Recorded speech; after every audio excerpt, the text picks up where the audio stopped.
स्वागत है आपका। शंखनाद देख रहे हैं आप, आपके साथ हूं मैं नेहा बाथम।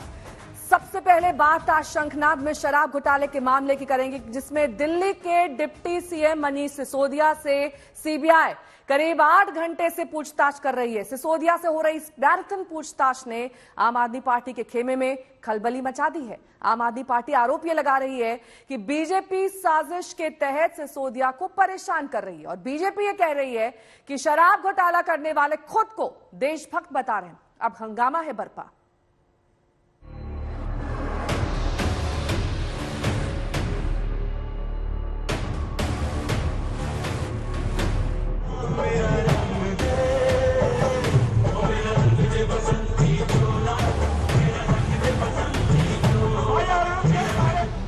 सुना होगा आपने धर्म पथ, कर्म पथ, राजपथ, अग्निपथ भी सुना होगा, लेकिन जब सीबीआई पथ पर सिसोदिया का कारवां बढ़ा तो धर्म, कर्म, राज, काज, शहादत वाली बात का ऐसा मेल दिखा। शराब नीति घोटाले की पूछताछ में हर सियासी रंग का कॉकटेल दिखा।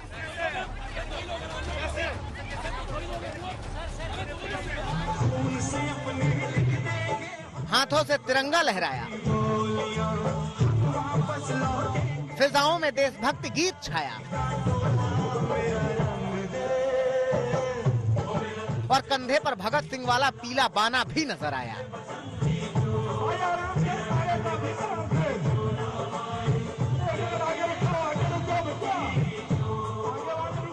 यानी राजघाट तक के सफर में ऐसी झलक पेश की गई कि शराब घोटाले में सीबीआई की पूछताछ कट्टर ईमानदारी बनाम साजिश की तस्वीर सी बन गई। जब सुबह सुबह माथे पर तिलक लगाकर सिसोदिया घर से निकले तो ही यह साफ हो गया था कि सीबीआई की पूछताछ का असर दिल्ली की सड़कों पर छाएगा।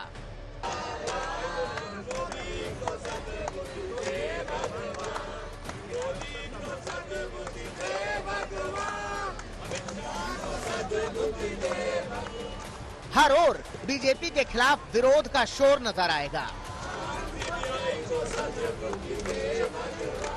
लाव लश्कर के साथ जैसे जैसे सिसोदिया का कारवां सीबीआई दफ्तर की ओर बढ़ा, दिल्ली की सियासत का ताप भी वैसे वैसे चढ़ा। कार्रवाई के बीच सिसोदिया ने खुद को निडर बताया। सीबीआई के पूरे एक्शन को गुजरात चुनाव में बीजेपी का डर बताया। ये लोग मुझे जेल में डालने की तैयारी इसीलिए कर रहे हैं क्योंकि इनको लगता है कि मैं गुजरात जाऊंगा तो लोगों के स्कूल बनने की उम्मीद और मजबूत होगी। मैं जब गुजरात गया, गुजरात के लोगों ने मुझसे यही कहा कि दिल्ली की तरह हमारे भी स्कूल बनवा देना। हम इस बार आम आदमी पार्टी को सरकार बनवाएंगे, आम आदमी पार्टी को वोट देने वाले हैं। सीबीआई दफ्तर पहुंचने तक कार्यकर्ता नारे लगा रहे थे।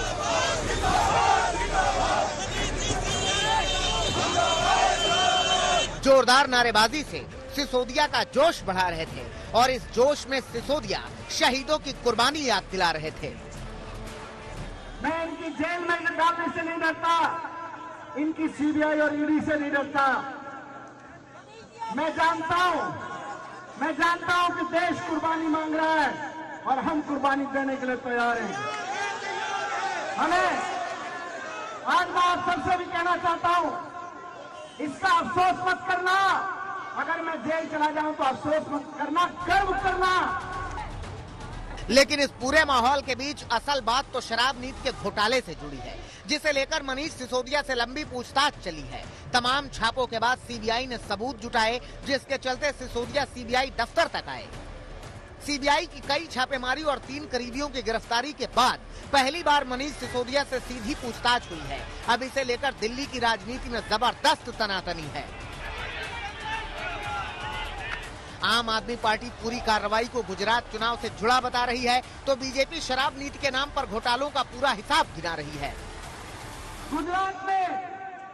गुजरात में भारतीय जनता पार्टी बुरी तरह से हार रही है और आम आदमी पार्टी की सरकार बनने वाली है। इसीलिए बीजेपी घबरा गई है, इसीलिए बीजेपी डर गई है और इसीलिए झूठे केस मेरे ऊपर करवा के मुझको जेल में डालना चाहती है। कि ये जश्न भ्रष्टाचार है। This is almost celebrating corruption. पहले तो भ्रष्टाचार कीजिए, दलाली कमाइए और उसके ऊपर जब आपसे पूछा जाए सवाल, जब आपसे सवाल पूछताछ किया जाए तो आप जश्न मनाइए। जिस प्रकार से मनीष सिसोदिया आज एक खुले कार में अपने समर्थकों के साथ नारे लगाते हुए, फूल माला डाले हुए निकले हैं, ऐसा लग रहा है मानो कोई किला फतेह करके वापस आ रहा है। शराब नीति घोटाले की जांच के आदेश के बाद से ही बीजेपी और आम आदमी पार्टी आमने सामने है। जैसे जैसे सीबीआई की जांच आगे बढ़ रही है, घोटाले की तमाम कड़ियां जुड़ रही हैं। अब सिसोदिया पर सीबीआई का शिकंजा कसा तो हमलों का नया दौर शुरू हुआ। जो भी बीजेपी में शामिल होता है, सारी सीबीआई, सारा ईडी, सारी जांच एजेंसियां कहती हैं बस बहुत बहुत आशीर्वाद देते रहिएगा, बहुत बहुत धन्यवाद, आप भाजपा में आ गए, अब आप भ्रष्ट नहीं है। भगत सिंह जी को लेकर वो कह रहे हैं आज चुनाव में मनीष सिसोदिया का कार्यक्रम लगा हुआ है गुजरात में, इसलिए आप गिरफ्तार कर रहे हो तो करो गिरफ्तार। अगर सारे साक्ष्य जुटाकर सीबीआई कदम फूंक करके आज इस कदम पे पहुंची है कि सीबीआई कोर्ट में पेशी हो, तो मुझे नहीं लगता है कि किसी को इसमें ऐतराज होना चाहिए। और अपराधी चाहे जो भी हो, कितना भी बड़ा हो, उसके साथ कड़ी से कड़ी कार्रवाई और अगर दोषी है तो कड़ी सजा भी होनी चाहिए, इसके हम पक्षधर हैं। सिसोदिया से सीबीआई की पूछताछ ऐसे वक्त हुई है जब आम आदमी पार्टी गुजरात और हिमाचल चुनाव में जोर लगा रही है। अब सीबीआई के एक्शन को दोनों पार्टियां अपने अपने हिसाब से मुद्दा बना रही हैं। करप्शन के मामले में अपने आप को कट्टर ईमानदार पार्टी कहने वाली आम आदमी पार्टी क्या घिरती हुई नजर आ रही है, या फिर इलेक्शन से घबराई हुई बीजेपी मनीष सिसोदिया के बहाने आम आदमी पार्टी पर शिकंजा कस रही है? सवाल बहुत सारे हैं, लेकिन इन सवालों के बीच में दिन भर हो हल्ला, हंगामा और फिल्मी ड्रामा देखने को मिला। एक ऐसा पॉलिटिकल ड्रामा जिसने आज दिन भर की सारी खबरों को दबा दिया। सवाल फिर यही कि क्या मनीष सिसोदिया होंगे गिरफ्तार, या फिर यहां से निकलकर करेंगे वो इलेक्शन की तैयारी और आप होगी इलेक्शन को तैयार। ऐश्वर्या पालीवाल, मुनीश पांडे, शुभांकर मिश्रा और अमित भारद्वाज के साथ पंकज जैन, दिल्ली आज तक। मनीष सिसोदिया इधर सीबीआई के सवालों का सामना कर रहे थे, तो उधर दिल्ली के मुख्यमंत्री अरविंद केजरीवाल गुजरात में हुंकार भर रहे थे। केजरीवाल आरोप लगा रहे थे कि सिसोदिया को इसलिए रोका जा रहा है ताकि वो गुजरात चुनाव में प्रचार न कर सके। आम आदमी पार्टी शराब घोटाले में हो रही इस कार्रवाई को सीधे सीधे गुजरात चुनाव से जोड़कर देख रही।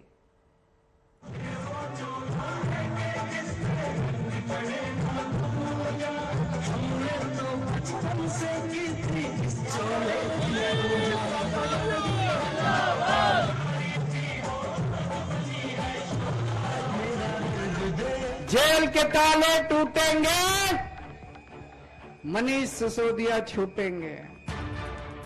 केजरीवाल की ये ललकार बीजेपी पर वार ठीक उस वक्त का है जिस वक्त दिल्ली में सीबीआई मनीष सिसोदिया से शराब घोटाले को लेकर सवाल कर रही थी। आरोपी नंबर 1 बनाए गए सिसोदिया से घोटाले की सीधी कड़ियां जोड़ रही थी। ठीक उसी वक्त मेहसाणा में केजरीवाल सिसोदिया की बेगुनाही का ऐलान कर रहे थे। गुजरात चुनाव खत्म होते ही सिसोदिया से शिकंजा हटने की बात कह रहे थे। 1 महीने तक ये मनीष सिसोदिया को गिरफ्तार करेंगे। जैसे ही 8 तारीख को नतीजे आएंगे, गुजरात में आम आदमी पार्टी की सरकार बनेगी। जेल के ताले टूटेंगे, मनीष सिसोदिया छूटेंगे। जेल के ताले टूटेंगे, जेल के ताले टूटेंगे, मनीष सिसोदिया छूटेंगे। लेकिन भले ही केजरीवाल शराब घोटाले के जाल में फंसे सिसोदिया के पाक साफ निकलने का भरोसा जता रहे हैं, लेकिन पूछताछ को लेकर जो जानकारी सामने आ रही है वो कुछ और ही इशारा कर रही है। सूत्रों के मुताबिक सिसोदिया से शराब नीति का ड्राफ्ट तैयार करने को लेकर पूछताछ हुई। इसके साथ विजय नायर से संबंध को लेकर भी सीबीआई ने सवाल किए। सीबीआई ने यह भी पूछा कि क्या विजय नायर शराब नीति तैयार करने में शामिल थे। बड़ी बात यह है कि पूछताछ में सीबीआई सिसोदिया के जवाबों से संतुष्ट नहीं दिखी। यानी सिसोदिया से सीबीआई के सवालों का सिलसिला आगे भी जारी रह सकता है और इसे लेकर गुजरात चुनाव में घमासान बढ़ सकता है, क्योंकि आम आदमी पार्टी बार बार सीबीआई के एक्शन को गुजरात के चुनावों से जोड़ रही है और इस बहाने बीजेपी पर ताबड़तोड़ हमला भी बोल रही है। मैं जब गुजरात गया, गुजरात के लोगों ने मुझसे यही कहा कि दिल्ली की तरह हमारे भी स्कूल बनवा देना। हम इस बार आम आदमी पार्टी को सरकार बनवाएंगे, आम आदमी पार्टी को वोट देने वाले हैं। गुजरात में भारतीय जनता पार्टी बुरी तरह से हार रही है और आम आदमी पार्टी की सरकार बनने वाली है। एजेंसीज के साथ कोऑपरेट करने के बदले जिस प्रकार का शक्ति प्रदर्शन के नाम पर भ्रष्टाचार का भक्ति प्रदर्शन किया जा रहा है, आज ये दिखाता है कि आम आदमी पार्टी की जो यात्रा रही है वो स्वराज से शराब तक और इंडिया अगेंस्ट करप्शन से जो शुरू हुई थी, आज वो भ्रष्टाचार बचाओ आंदोलन पर आ चुकी है। आम आदमी पार्टी गुजरात विधानसभा में पूरा जोर लगा रही है, जनता के बीच जाकर प्रदेश में बदलाव की बात कह रही है। इस बीच सिसोदिया से सीबीआई की पूछताछ ने माहौल को और गर्मा दिया है। बीजेपी और आप को आमने सामने ला दिया है। ये आज पूरी दिल्ली और देश की जनता जान चुकी है, जो ईमानदारी का लबादा ओढ़े थे उनका नकाब उतर चुका है। दिल्ली और देश की जनता के अंदर उनका भ्रम टूट गया है कि आम आदमी पार्टी जो ईमानदारी की राह चलने के लिए आए थे वो कट्टर बेईमान निकले। और अब भ्रष्टाचार ही नहीं, जो जांच हो रही है उस जांच में सारे तथ्य सामने आ रहे हैं। 500 जगहों पे छापेमारी की है सीबीआई ने अब तक, 500 जगहों पे छापेमारी। दिल्ली के उप मुख्यमंत्री मनीष सिसोदिया के घर 14 घंटे छापेमारी की। कहीं तकिया फाड़ रहे हैं, कहीं गद्दा फाड़ रहे हैं, पूरा घर अस्त व्यस्त कर दिया। 14 घंटे की छापेमारी के बाद ना कोई बेनामी संपत्ति का कागज मिला। आम आदमी पार्टी कट्टर ईमानदार पार्टी का दावा करती है और इस दावे के दम पर आने वाले चुनावों में जीत का दम भर रही है। वहीं बीजेपी ईमानदारी के दावों पर सवाल उठा रही है। शराब घोटाले की जांच के नाम पर आम आदमी पार्टी को निशाना बना रही है। ऐश्वर्या पालीवाल, मुनीश पांडे, शुभांकर मिश्रा और अमित भारद्वाज के साथ पंकज जैन, दिल्ली, आज तक। नवंबर में होने वाले उपचुनाव में बीजेपी ने शिवसेना उम्मीदवार के खिलाफ चुनाव लड़ने से इनकार कर दिया है। बीजेपी इसे संस्कार बता रही है, जबकि उद्धव गुट वाली शिवसेना इसे बीजेपी की हार का डर कह रही है।